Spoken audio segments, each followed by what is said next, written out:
warahmatullahi wabarakatuh. Innal hamdalillah nahmaduhu wa nasta'inuhu wa nastaghfiruh wa na'udzu billahi min shururi anfusina wa min sayyiati a'malina. May yahdihillahu fala mudilla lahu wa may yudlil fala hadiya lahu. Ashhadu an la ilaha illallah wahdahu la syarika lahu wa asyhadu anna Muhammadan abduhu wa rasuluhu la nabiyya ba'dah. Allahumma shalli wa sallim wa barik ala sayyidina Muhammad wa ala alihi wa ahli baitihi wa ashabihi ajma'in. Qalu subhanaka la ilma lana illa ma 'allamtana innaka antal alimul hakim. Amma ba'd.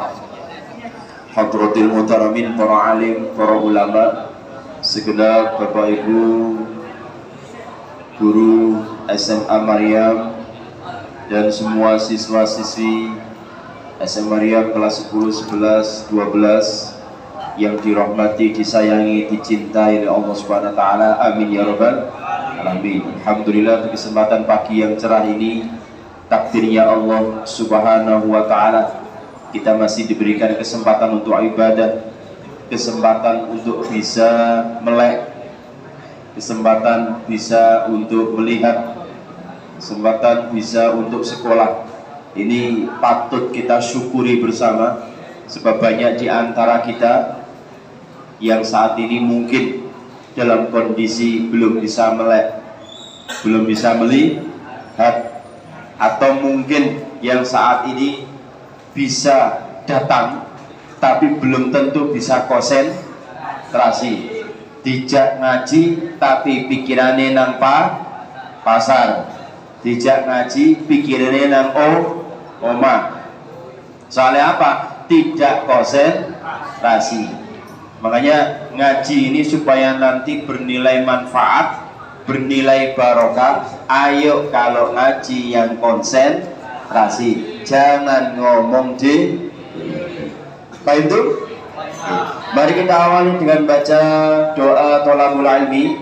Moga-moga ilmu yang kita pelajari kali ini, kemarin, dan yang akan datang menjadi ilmu yang bermanfaat, menjadi ilmu yang barokah, menjadi ilmu yang mengantarkan kita semuanya selamat dunia sampai akhirat. Amin ya rabbal alamin. Bismillahirrahmanirrahim. Allahumma anfa'na bima 'allamtana wa 'allimna ma yanfa'una wa zidna ilman nafi'an. Al-Fatihah. A'udzu billahi minasyaitonir rajim. Bismillahirrahmanirrahim. Alhamdulillahi rabbil alamin, arrahmanir rahim, maliki yaumiddin. Iyyaka na'budu wa iyyaka nasta'in. Ihdinas siratal mustaqim, siratal ladzina an'amta 'alaihim ghairil maghdubi 'alaihim waladdallin. Amin. Bahasan kita kali ini adalah tentang syarat qudwah. Syarat qudwah. Qudwah itu makmum dan imam, alias kalau boleh dikata lainkan adalah syarat berjamaah. Syarat berjamaah. Karena ada 11, mungkin kita bagi 2 sampai 3 seperti kemarin. Saya baca dulu. Judulnya itu ya, syarat qudwah, kurung buka, makmum dan imam kurung tutup. Faslun, utawi iki ku fasal, syurutul qudwati, utawi piro-piro syarati dadi makmum. Iku ahada asyara, ono 11. Pertama, Allah ya'lama, yento ora weruh butlana sholati imamihi, ing batale sholati imami makmum, bihadatsin sebab hadas, au ghairi utawa liyane hadas. Syarat kedua yaitu syaratnya makmum ikut imam ada 11. Pertama, seorang makmum tidak tahu atau tidak menyangka terhadap batalnya sholat sang imam. Ulang lagi, seorang makmum tidak tahu atau tidak menyangka terhadap batalnya sholat sang imam disebabkan hadas atau sebab yang lain. Disebabkan hadas atau sebab yang lain. Keterangannya ini tolong diperhatikan. Jadi gini,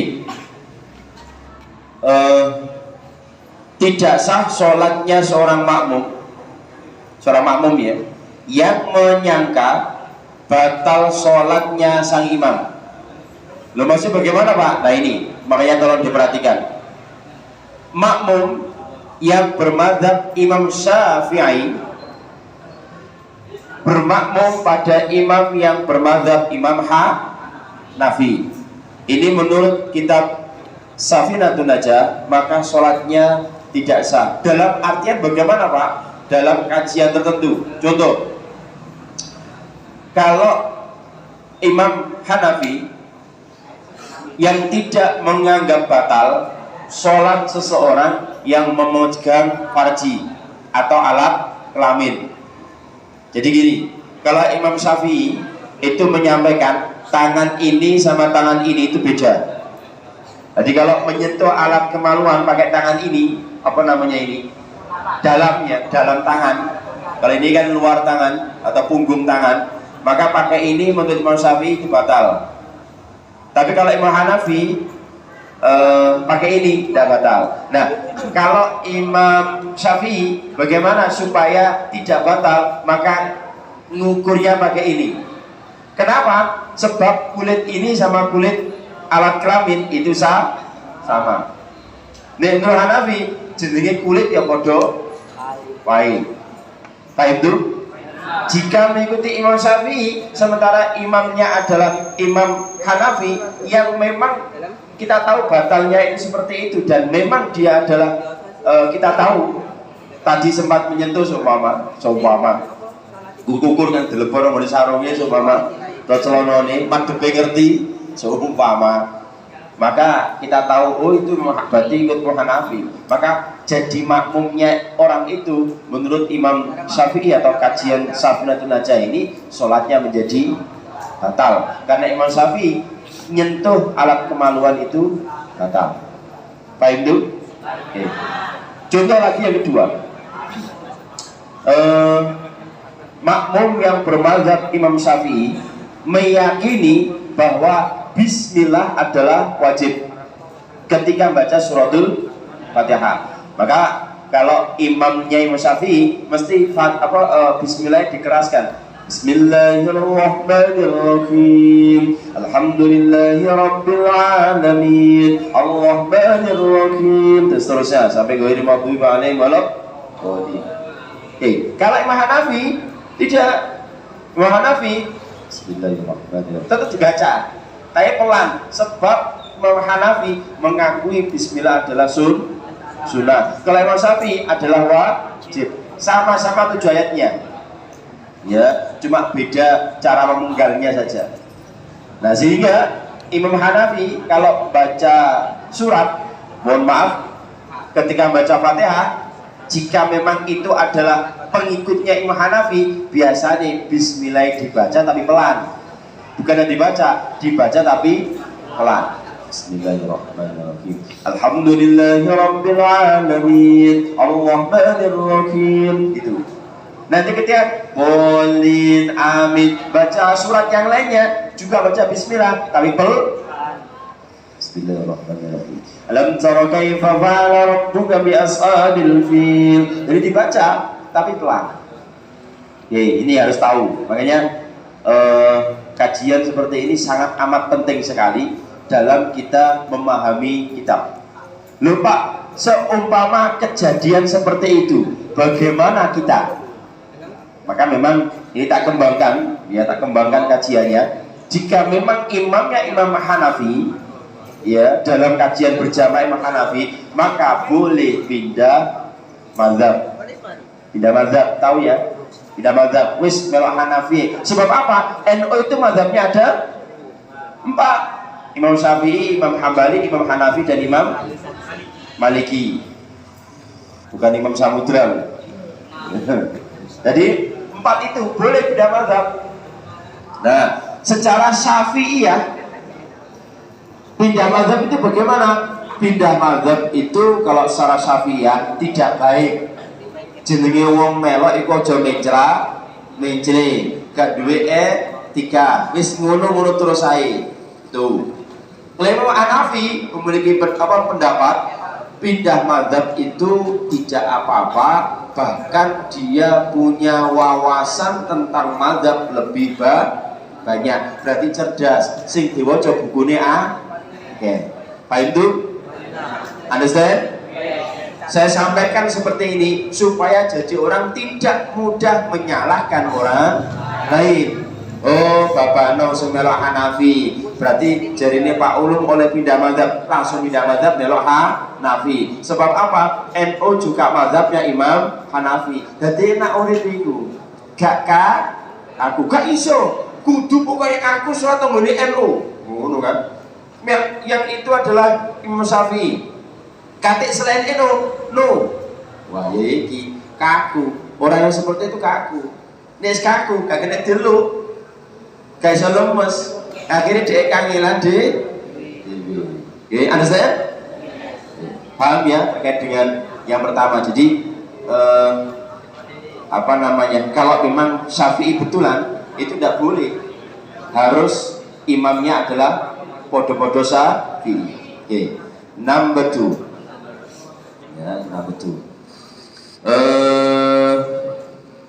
Wa alla ya'taqida lan yento ora nekotaken sapa makmun wujuba qadaiha ing wajibe qadane salat alaihi ing atase imame makmum. Menurut kitab ini Imam Safinatun aja, makmum tidak menyangka atau menduga akan kewajiban qadha sholat bagi imam. Ulang lagi, makmum tidak menyangka atau menduga akan kewajiban qadha sholat bagi imam. Jadi gini,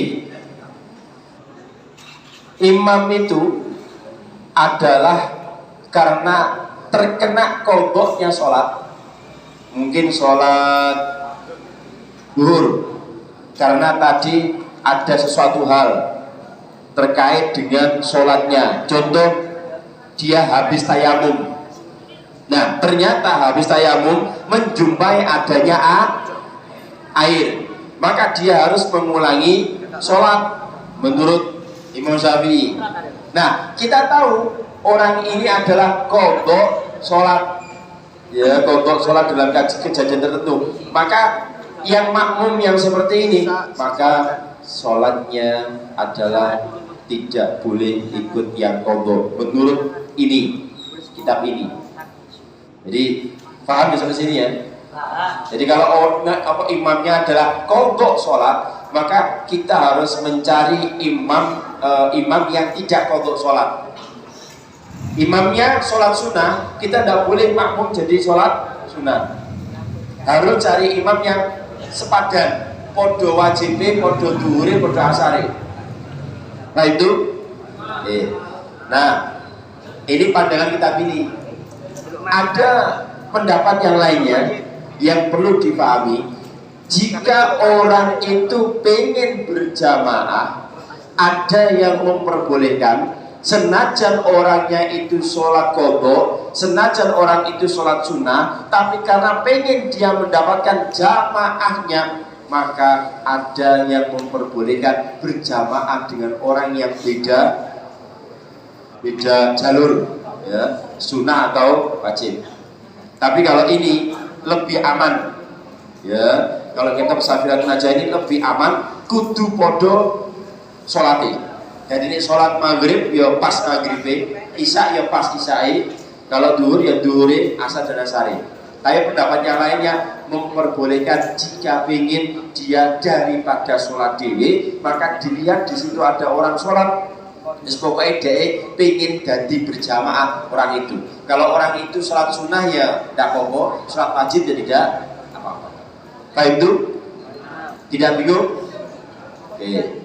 Hal yang seperti ini tolong diperhatikan supaya nanti iku ono sholat sunnah ba'diyah, sementara saya belum sholat duhur, wis tak melok jamaah orang itu. Senajan orang yang beri kode dada, maksudnya dada itu aku gak sholat duhur, coba aku. Ada yang seperti itu bagi yang mereka yang ngerti. Tidak ngerti bingung deh, ini piye kayak kode, ya kan? Sementara dia sholat sunnah. Oke, baik itu. Ini tolong dicerna. Jadi ada orang yang ingin berjamaah sehingga walaupun dia sholat sunnah ataupun wajib tetap melok di belakangnya, dia ngambil jamaahnya, ngambil gerakannya itu. Nah, seorang imam tidak harus niat jadi imam kecuali yang kemarin, masih ingat yang 4 kejadian itu. Ini mohon difahami. Nah, ada beberapa kejadian, Pak, kalau kemudian HP saya muni, Pak, ini ngomong ingat, HP saya berbunyi dengan suara-suara yang aneh-aneh ya. Bagaimana? Segera dimatikan. Jangan depetek, halo aku kayak sholat, detek kayak iso. Sholat tiba, batal. Segera dimatikan. Kalau nunggoni sa'i diambil, kemudian dipetek. Kalau di bawah diambil, dipetek. Tidak usah dilihat macam-macam. Ini pesannya teko yayang. Tidak usah. Tidak diwajib. Diketik baru aku kayak sholat bro. Tidak usah. Ya, langsung dipetek, langsung selesai dan teruskan sholatnya. Bagaimana sah daripada sholatnya mengganggu orang lain. Loh Pak, kalau seumpama saya punya anak Pak, saya anak ingin mengajarkan anak saya supaya bisa sholat berjamaah, ternyata di tengah-tengah nangis, ya gendongan. Ya, Pak itu gendongan. Nek kira-kira digendong ini tidak bisa menyelamatkan, baiknya daripada mengganggu orang sak masjid, gendongan bawa pulang. Berarti sholatnya tiba daripada ganggu sak masjid. Wah, akhirnya imamnya gak konsentrasi. Terus ya kan? Imamnya gak konsentrasi, pengen cepet ibu piye guru mari bacaan. Sementara jamaah yang lainnya terganggu sak masjid. Maka kalau memang bisa ditunggui, tunggui. Kalau tidak bisa ditunggui, ya ternyata dibawa pulang dan lebih aman.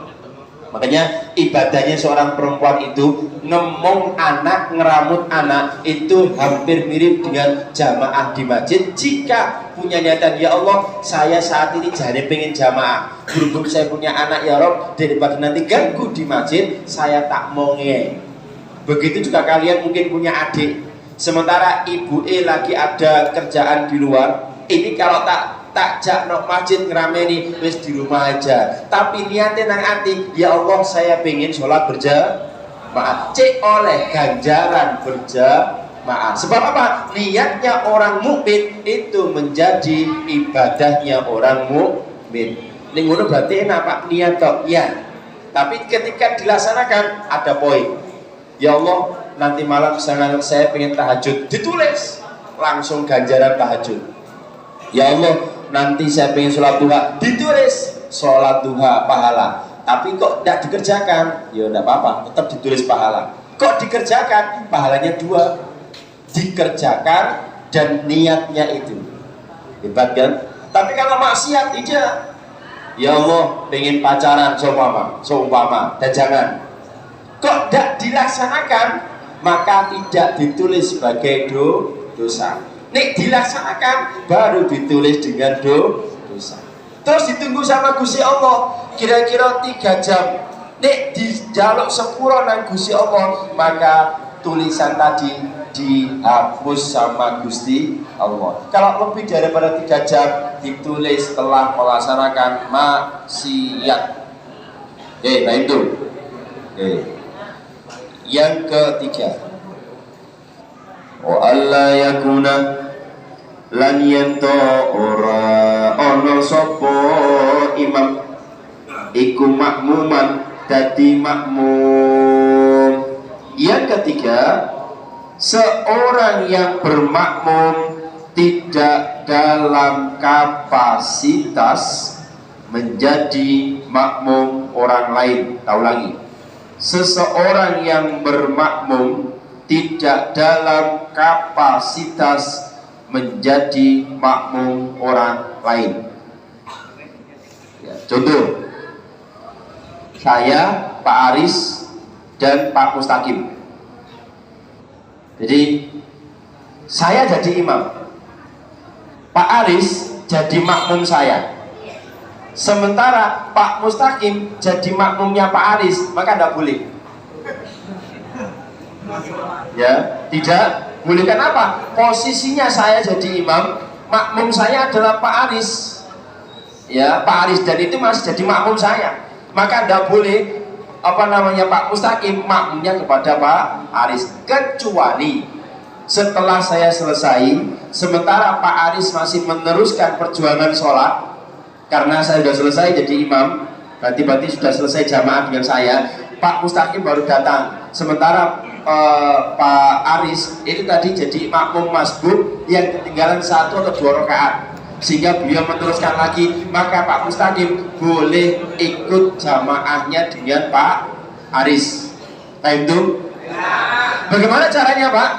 Cukup langsung ada di sampingnya, atau kalau ngasih kode, ngasih isyarat, ditempel gegere dengan tangane.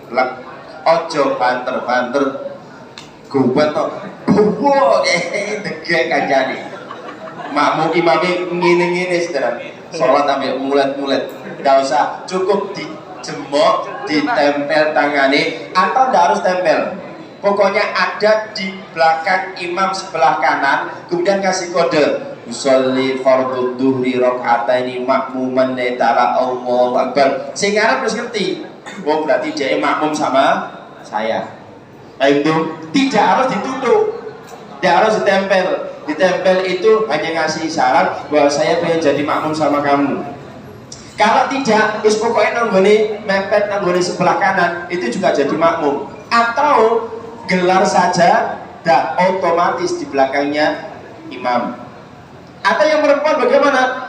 Karena tidak ngasih kode sama sekali yang perempuan, wis pokoknya di belakangnya sendiri, itu juga sudah menjadi kategori berjamaah. Tidak harus ngasih kode. Nih perempuan ngasih kode ke laki-laki kangelan, piye caranya?